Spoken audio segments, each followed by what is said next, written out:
14வது ஆடவர் ஹாக்கி இளையோர் உலகக்கோப்பை கோவில்பட்டிக்கு கொண்டுவரப்பட்ட நிலையில் எம்பி கனிமொழி மற்றும் மாவட்ட ஆட்சித்தலைவர் ஆகியோர் தலைமையில் உற்சாக வரவேற்பு அளிக்கப்பட்டது. தமிழ்நாடு விளையாட்டு மேம்பாட்டு ஆணையம் மற்றும் ஹாக்கி இந்தியா இணைந்து நடத்தும் 14வது ஆடவர் ஹாக்கி இளையோர் உலகக்கோப்பை போட்டிக்கான வெற்றி கோப்பையை முதலமைச்சர் மு.க.ஸ்டாலின் கடந்த 5ஆம் தேதி அறிமுகப்படுத்தி வைத்தார். இந்த வெற்றி கோப்பை தமிழகம் முழுவதும் எடுத்துச் செல்லப்பட்டு வரும் நிலையில் இன்று தூத்துக்குடி மாவட்டம் கோவில்பட்டி வந்தடைந்தது.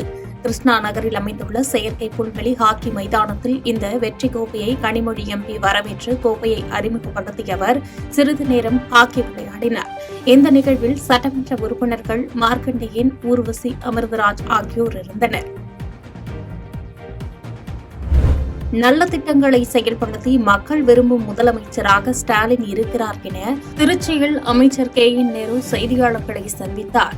திருச்சி மாவட்டம் நவலூர் குட்டப்பட்டு ஊராட்சியில் 174 ஊரக குடியிருப்புகளுக்கான கூட்டு குடிநீர் திட்டத்தினை பொதுமக்களின் பயன்பாட்டிற்காக தொடங்கி வைத்த அமைச்சர் கே.என். நேரு அவர்கள் செய்தியாளர்களை சந்தித்து பேசினார். அப்போது தெரியாதவர்களுக்கு எஸ்ஐஆர் படிவத்தை திமுக நிர்வாகிகள் பூர்த்தி செய்து கொடுப்பதில் என்ன தவறு இருக்கிறது என கேள்வி எழுப்பினார். மேலும் தவிக தலைவர் விஜய்க்கு வேண்டுமானால் திமுக நல்லவர்களாக இல்லாமல் தெரியலாம், ஆனால் நாட்டு மக்களுக்கு திமுகவும் முதலமைச்சரும் நல்லவர்களாகவே தெரிகிறார்கள் என்றும் நல்ல திட்டங்களை செயல்படுத்தி மக்கள் விரும்பும் முதலமைச்சராக மு.க.ஸ்டாலின் இருக்கிறார் என கூறினார். மொத்தம் திருச்சி மாவட்டத்தில் இருக்கிற 9 சட்டமன்ற தொகுதியிலும் அனைத்து வாக்கு பூத்துக்கும் பிஎல்ஓ போட்டாச்சு. எங்கேயாவது ஒருத்தர் சில பேர் வேலை தெரியலன்னா கூட மாற்றி கொடுத்துருக்காங்க. அவங்களுக்கு கூட சொல்லித்தரத்துக்கு ஆள் அனுப்பிச்சிருக்கு. பிஎல்ஏ 2வும் போட்டாங்க. பிடிஏ கட்சியிலேருந்து போட்டிருக்காங்க. பிஎல்ஏ 2 வந்து அரசாங்கத்தால் தேர்தல் ஆணையத்தால் அங்கீகரிக்கப்பட்டவங்க, அவங்க போகிறாங்க. இதை நாங்கள் எல்லாரும் வாக்காளர், யாராவது நீ உங்களை வேணான்னு சொன்னால் தானே எங்களுக்கு பிரச்சனை. எல்லாருக்கும் எல்லான்னு சொல்லி முதலமைச்சர் சொல்லியிருக்காரு, செஞ்சுக்கிட்டு இருக்கேன். இதில் என்ன இருக்க குறை?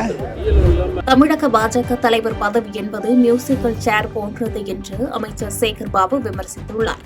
சென்னை திருவிக நகர் சட்டமன்ற தொகுதிக்குட்பட்ட பகுதிகளில் சிஎம்டிஏ, அறநிலையத்துறை மற்றும் சென்னை மாநகராட்சி சார்பில் நடைபெற்று வரும் பல்வேறு வளர்ச்சிப் பணிகளை அமைச்சர் சேகர் பாபு ஆய்வு செய்தார். இந்நிகழ்வில் மேயர் பிரியா, சட்டமன்ற உறுப்பினர் தாயகம் கவி ஆகியோர் இருந்தனர்.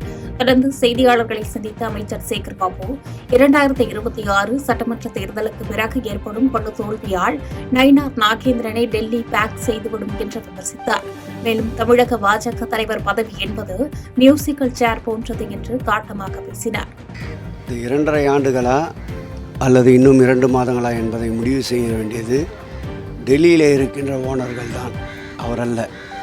அந்த பதவியை பொறுத்தளவில் இசை நாற்காலியை போன்றது. எப்படி நாடாளுமன்ற தேர்தலுக்கு பிறகு அண்ணாமலைக்கு அரோகரா போட்டார்களோ அதேபோல் சட்டமன்ற தேர்தல் 2026க்கு பிறகு ஏற்பட போகின்ற படுதோல்வியால் நம்முடைய நயினார் என்ற நயினாவையும் பேக் செய்ய டெல்லி தயாராகும்.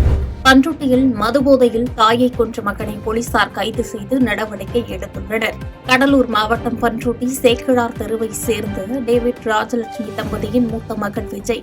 இவர் மதுபோதைக்கு அடிமையானதாக கூறப்படும் நிலையில் சம்பவத்தன்று தனக்கு குடிப்பதற்கு பணம் கேட்டு தாய் ராஜலட்சுமியிடம் தகராறு செய்ததாக தெரிகிறது.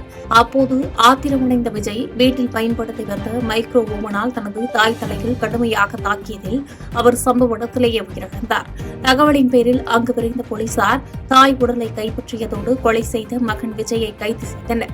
இந்நிலையில் சம்பவ இடத்தில் எஸ்பி ஜெயக்குமார் நேரில் வந்து ஆய்வு மேற்கொண்டதோடு உரிய விசாரணை நடத்த உத்தரவிட்டார். எஸ்ஐஆர் விவகாரத்தில் அனைத்து அரசியல் கட்சிகளும் விழிப்பாக செயல்பட வேண்டும் என்று மனிதநேய மக்கள் கட்சியின் தலைவர் ஜவஹர்லா தெரிவித்துள்ளார். சென்னை ராயபுரத்தில் நடைபெற்ற கட்சியின் தலைமை செயற்குழு கூட்டத்தில் பங்கேற்ற அவர் பின்னர் செய்தியாளர்களை சந்தித்து பேசினார். அப்போது எந்த விதத்திலும் பாஜக மனதை நோக்கடிக்கும் நடவடிக்கையில் இறங்கிவிடக்கூடாது என்ற நோக்கோடு எடப்பாடி பழனிசாமி அதிமுகவை வழிநடத்திக் கொண்டிருப்பதாக கூறினார்.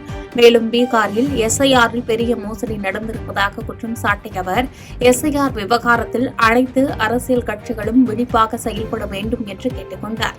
மேலும் 2026 தவிக மற்றும் திமுக இடையேதான் போட்டி என்று விஜய் பேசுவது குறித்த கேள்விக்கு பதிலளித்த அவர் அது விஜயின் கற்பனையான சிந்தனை என்று கூறினார். சேவகம் செய்யக்கூடிய ஒரு கட்சி என்ற எங்களை போன்றவர்களுடைய விமர்சனங்களை நிரூபிக்கக்கூடிய வகையிலே தான் எஸ்ஐஆர் தொடர்பான அந்த குறுக்கீட்டு மனுவினுடைய அதிமுகவினுடைய நிலைப்பாடு காட்டுகிறது.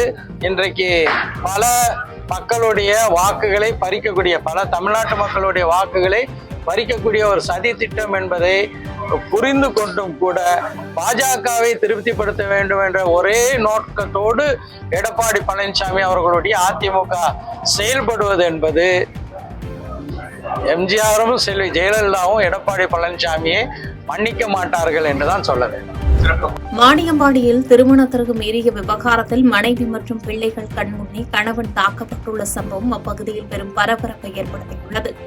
திருப்பத்தூர் மாவட்டம் வாணியம்பாடி மில்லத் நகர் பகுதியைச் சேர்ந்தவர் அப்புன்ராஜ், இவரது மனைவி ஜீவா. இவர்களுக்கு 2 குழந்தைகள் உள்ள நிலையில் ஜீவா திருமணத்தை மீறி பிரேம்குமார் என்ற வாலிபருடன் உறவில் இருந்து வந்ததாக தெரிகிறது. இதனை அறிந்த ஜீவாவின் கணவர் அப்புன்ராஜ் சில மாதங்களுக்கு முன்பு பிரேம்குமாரை கண்டித்ததாக கூறப்படுகிறது. இதனால் ஜீவா பிரேம்குமார் உடனான உறவை துண்டித்துள்ளார். இதனால் ஆத்திரமடைந்த பிரேம்குமார் நள்ளிரவு அப்புன்ராஜ் வீடு புகுந்து கத்தியால் அவரை சரமாரியாக வெட்டியுள்ளார். இதில் படுகாயமடைந்த அப்புன்ராஜ் மருத்துவமனையில் தீவிர சிகிச்சை பெற்று வரும் நிலையில் கொடூர தாக்குதல் நடத்திவிட்டு தலைமறைவான பிரேம்குமாரை கிராமிய போலீசார் தேடி வருகின்றனர். எஸ்ஐஆரை பொறுத்தவரை ஆன்லைன் பதிவை நம்ப வேண்டாம் என்று ராயபுரம் சட்டமன்ற உறுப்பினர் ஐடி மூர்த்தி வலியுறுத்தியுள்ளார். சென்னை ராயபுரத்தில் தமிழ்நாடு ஒளி அமைப்பு தொழிலாளர்கள் சங்கத்தின் ராயபுரம் தொகுதியின் 5வது ஆண்டு விழா மற்றும் நலத்திட்ட உதவிகள் வழங்கும் விழா நடைபெற்றது. ஆசைத்தம்பி தலைமையில் நடைபெற்ற இந்த விழாவில் சட்டமன்ற உறுப்பினர்கள் ஐடி மூர்த்தி, ஜே எபினேசர் ஆகியோர் கலந்து கொண்டு சிறப்பித்தனர். தொடர்ந்து விழாவில் பேசிய சட்டமன்ற உறுப்பினர் ஐடி மூர்த்தி, எஸ்ஐஆரை பொறுத்தவரை ஆன்லைன் பதிவை நம்ப வேண்டாம் என்று கூறியதோடு முறையாக படிவத்தை பூர்த்தி செய்து கொடுத்து வாக்குரிமையை பதிவு செய்யுங்கள். படிவம் பூர்த்தி செய்து கொடுத்தவுடன் அடுத்த மாதம் வெளியாகும் வாக்காளர் பட்டியலில் தங்களுடைய பெயர்கள் உள்ளதா என்பதையும் சரிபார்த்துக் கொள்ளும் பொறுப்பு பொதுமக்களுக்கு உள்ளது என அவர் தெரிவித்தார். செய்திகளை உடனுக்குடன் தெரிந்து கொள்ள கீழ்க்கண்ட கேபிள் மற்றும் டிடிஎச் நெட்வொர்க்குகளில் எம்நாடு செய்தி தொலைக்காட்சியை காணுங்கள். பாதகம் செய்பவரை கண்டால் நாம் பயம் கொள்ளலாகாது பாப்பா. மோதி மிதித்து விடு பாப்பா, அவர் முகத்தில் உமிழ்ந்து விடு பாப்பா. அண்மை செய்திகளை உடனுக்குடன் தெரிந்து கொள்ள இணைந்திருங்கள் எம்நாடு தொலைக்காட்சியுடன்.